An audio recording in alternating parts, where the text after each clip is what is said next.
नमस्कार दोस्तों, आप सभी लोगों का स्वागत है आपके अपने YouTube चैनल विधिक जागरण मंच में, जहां हम लोग विधि से संबंधित जो लेटेस्ट अपडेट्स होती हैं, सुप्रीम कोर्ट्स और हाई कोर्ट्स के द्वारा दिए गए ऑर्डर्स, जजमेंट्स होते हैं, कुछ महत्वपूर्ण टिप्पणियाँ होती हैं, या व्यवस्थापिका द्वारा, संसद द्वारा, विधान परिषद द्वारा कोई नया लॉ बनाया जाता है, तो उसके संदर्भ में हम चर्चा करते हैं, जिससे कि जनता तक सीधे विधि की आवाज़ पहुंच सके और लोग उससे लाभान्वित हो सके। उसी क्रम में पारिवारिक विषय को लेकर के बहुत ही चर्चा का विषय रहता है। तलाक का विषय जो होता है, किन किन विषयों में तलाक लिया जा सकता है, किन किन विषयों में तलाक नहीं लिया जा सकता है, कब तलाक की जो अर्जी होती है वो मंजूर होती है, कब नहीं होती है। ऐसे ही कुछ महत्वपूर्ण बिंदुओं के साथ हम सुप्रीम कोर्ट के जजमेंट को लेकर के यहाँ पर आपके समक्ष उपस्थित हुए हैं। लेकिन उससे पहले कि मैं वीडियो शुरू करूं, आपसे निवेदन है कि चैनल को सब्सक्राइब करिए, बेल आइकन दबाइए, और साथ ही साथ अगर जानकारी से संतुष्ट रहें तो शेयर करिए, ताकि अन्य लोगों को भी निःशुल्क विधि लाभ प्राप्त हो सके। और आपसे एक प्रश्न यह भी है कि जो CRPC का सेक्शन 125 है, धारा 125, उसके किस खंड में, जैसे उसके 6 खंड हैं, तो उसके किस खंड में यह प्रावधान किया गया है कि अगर पत्नी कमाती है और पति उस पर आश्रित है, और पत्नी की क्रूरता के कारण पति तलाक की अर्जी देता है, या वह उसे दूसरे घर में रहने को विवश होता है, उसके साथ किसी क्रूरता के कारण नहीं रह पाता, तो क्या पत्नी पति को मेंटेनेंस देगी? या प्रश्न यह है कि क्या पति पत्नी से मेंटेनेंस, भरण पोषण भत्ता प्राप्त करने का अधिकारी है? इसको लेकर के लेटेस्ट जजमेंट है छत्तीसगढ़ हाई कोर्ट का, उसके संदर्भ में। और साथ ही साथ यह भी कि अगर किसी महिला की किसी पुरुष से शादी होती है, या किसी पुरुष की किसी महिला के साथ शादी होती है, और जब तक वह महिला कोई कार्य नहीं करती है, कहीं से धनोपार्जन नहीं करती है, वह पुरुष उस महिला को केवल उपभोग मात्र की वस्तु समझता है, या उससे कोई विशेष एक पत्नी जैसा रिश्ता नहीं रखता है। परंतु जैसे ही वह किसी नौकरी में जाती है, धनोपार्जन करना शुरू करती है, वह उससे एक रिश्ता बिल्ड करने की कोशिश करता है, वह उससे अपनापन दिखाने की कोशिश करता है। तो क्या ऐसी स्थिति में ये उचित है, या ऐसे इस आधार पर पत्नी को तलाक पाने का अधिकार है? इन दोनों विषयों पर लेकर चर्चा करते हैं। और आपसे जो प्रश्न पूछा है, कृपया उसको कमेंट बॉक्स में उसका उत्तर दीजिए। और आइए देखते हैं सबसे पहले सुप्रीम कोर्ट ने इस मैटर में क्या कहा है। दरअसल मामला ये था दोस्तों कि 2004 में दोनों जो पति पत्नी थे, नाम उसमें स्पष्ट नहीं किया गया था केस में, उनकी शादी हुई, और 2004 से लेकर के 2014 तक वो महिला पति के साथ रही, लेकिन पति ने कभी उसको पत्नी जैसा आचरण नहीं किया उसके साथ। उसको मारता पीटता था, शराब पीता था, वो उसके साथ अभद्र व्यवहार करता था, जिसकी वजह से 2012 से वह महिला 2011 नवंबर से अपने मायके में रहने को विवश थी, और उसके पिता माता ने के द्वारा, उसके भाइयों के द्वारा ही उसका जो खर्च था वह वहन किया गया। ऐसा उसने जो कोर्ट में अपने जो साक्ष्य रखे थे, जो उसने अपना विषय रखा था, अपनी जो दलीलें रखी थी, उसमें ये ऐसा कहा गया था। और 2014 में दिल्ली पुलिस में उसकी जॉब लग जाती है महिला की, और जो उसका पति होता है फिर आता है, उससे रिश्ते जोड़ने की कोशिश करता है, और कहता है कि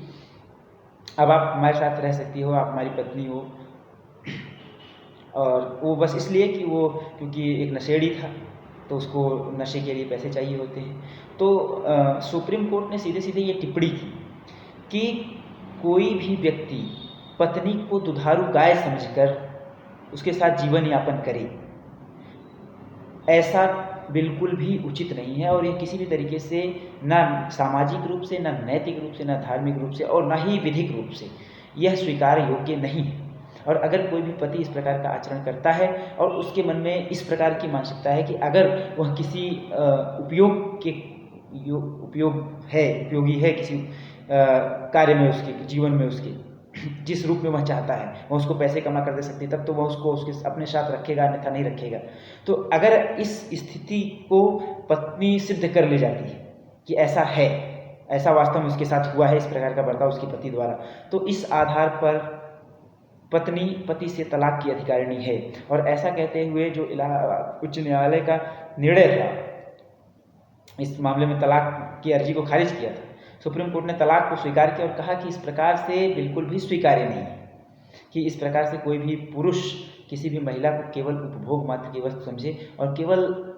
दूध देती हुई गाय के समान समझे, और जैसे ही गाय दूध देना बंद करे उसको बेच दिया जाए या उसको दूसरे स्थान पर शिफ्ट कर दिया जाए, उसकी सेवा करना बंद कर दिया जाए, उससे संबंध रखना बंद कर दिया जाए। तो इस प्रकार से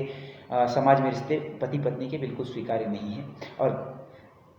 जब वह धनोपार्जन करने लगे तो उससे रिश्ता रखने की कोशिश करना भी बिल्कुल स्वार्थ का द्योतक है और किसी प्रकार से उचित नहीं है। और साथ ही साथ ये भी एक हास्यास्पद है, लेकिन ऐसा है, इसीलिए मैं आपसे प्रश्न भी पूछ रहा था कि धारा 125 में कहाँ पर यह प्रावधान किया गया है कि पति भी पत्नी से भरण पोषण प्राप्त कर सकता है। इसको आप देख करके सीआरपीसी में कमेंट बॉक्स में उत्तर दीजिए, हम आपको वहाँ रिप्लाई करेंगे। यहाँ आपको उत्तर इसलिए नहीं बताते हैं क्योंकि आप उत्तर यहाँ दे लेते हैं तो फिर आप वहाँ पे कमेंट नहीं करते हैं और आप किताब भी नहीं खोलेंगे। फिर तो आप किताब खोलिए, उत्तर कमेंट बॉक्स में करिए, फिर वहाँ पर चर्चा होती है। तो छत्तीसगढ़ हाई कोर्ट का ये फैसला है। दरअसल जो महिला थी वो थोड़ा इसमें पढ़े लिखे परिवार की थी, जो पुरुष था वो गरीब था, और दोनों किसी सम्मेलन के दौरान आपस में मिले और सम्मेलन के दौरान मिलने के बाद फिर दोनों में नज़दीकियाँ बढ़ी थी, फिर दोनों में बातचीत हुई। उस व्यक्ति ने, जो पति था, उसने पहले भी स्पष्ट कर दिया था कि वह एक गरीब व्यक्ति है, एक कम पढ़ा लिखा व्यक्ति है, वह उसके लेवल को एडजस्ट नहीं कर सकता है। लेकिन फिर भी महिला ने, क्योंकि ऐसा होता है अक्सर प्रेम प्रसंगों में कि कुछ चीज़ों की कुर्बानियाँ दी जाती हैं, तो इसमें भी यही हुआ। लेकिन इस मामले में असल में ये हुआ कि एक दिन घर में पति के हाथ से, उसके हाथ से दूध गिर गया, जिसको लेकर के पत्नी ने उससे बहुत बुरा भला कहा, उसके ऊपर कुछ हमलावर भी हुई, शब्दों के द्वारा भी और उपकरणों के द्वारा भी, जिसको लेकर के वह बहुत व्यथित हुआ और वह इसके आधार पर तलाक की याचिका दायर की। और तलाक की याचिका को, चूँकि हिंदू मैरिज एक्ट में ये प्रावधान भी है कि पहले जो है 1 साल तक जो है वैवाहिक पुनर्स्थापना की जो है कोशिश की जाती है न्यायिक प्रक्रिया में, कि अगर दोनों में कुछ संबंध ठीक ठाक हो जाए तो वापस से इनको वैवाहिक जीवन में वापस किया जाए। क्योंकि हमारे यहाँ जो विवाह है वो संस्कार है, वो कोई कॉन्ट्रैक्ट नहीं है। तो उस संस्कार 7 जन्मों का रिश्ता है, सतपदी है, सारी व्यवस्था है, तो वो टूटने ना पाए, कोशिश ही की जाती है अंत तक कि वो टूटने ना पाए। उस जो वचन उन्होंने शादी के समय लिया था, विवाह के समय, वो वचन वो निभाएं। लेकिन अगर नहीं हो पाता है तो फिर करना पड़ता है। तो इसी क्रम में चूँकि नहीं हो पाया और पत्नी की क्रूरता से पति परेशान भी था और उसको तरह तरह के ताने भी देता था, तो इस प्रकार से शारीरिक और मानसिक दोनों प्रकार की क्रूरता सामने आई। तो इसमें छत्तीसगढ़ हाई कोर्ट ने 2000 रुपये प्रति महीने का मासिक भरण पोषण देने का पति के पक्ष में आदेश दिया, और साथ ही साथ उसकी जो तलाक की डिग्री थी उसको कंटिन्यू किया और कहा कि इस प्रकार के रिश्तों में तलाक देना उचित है, और इस प्रकार से रिश्तों में पति पत्नी को रखना बिल्कुल भी ठीक नहीं है, जहाँ पर दोनों की मानसिक स्थिति न मिलती हो, दोनों के विचार न मिलते। तो इस प्रकार के विषय हैं, और आप इन सारे विषयों को जानते रहिए और इन जजमेंट्स को जानते रहेंगे तो आपको आसानी होगी। आप डिस्क्रिप्शन में जाएंगे तो आपको केस का नाम और थोड़े ब्रीफ केस के मिल जाएंगे, लिंक मिल जाएगी केस की, तो आप वहाँ से आसानी से इसको पूरा केस पढ़ सकते हैं, केस का नाम पढ़ सकते हैं, साइटेशन पढ़ सकते हैं और उसको नोट डाउन करके आगे अपने लिए उपयोगी बना सकते हैं। आगे मिलते हैं नई वीडियो में, तब तक के लिए नमस्कार, धन्यवाद।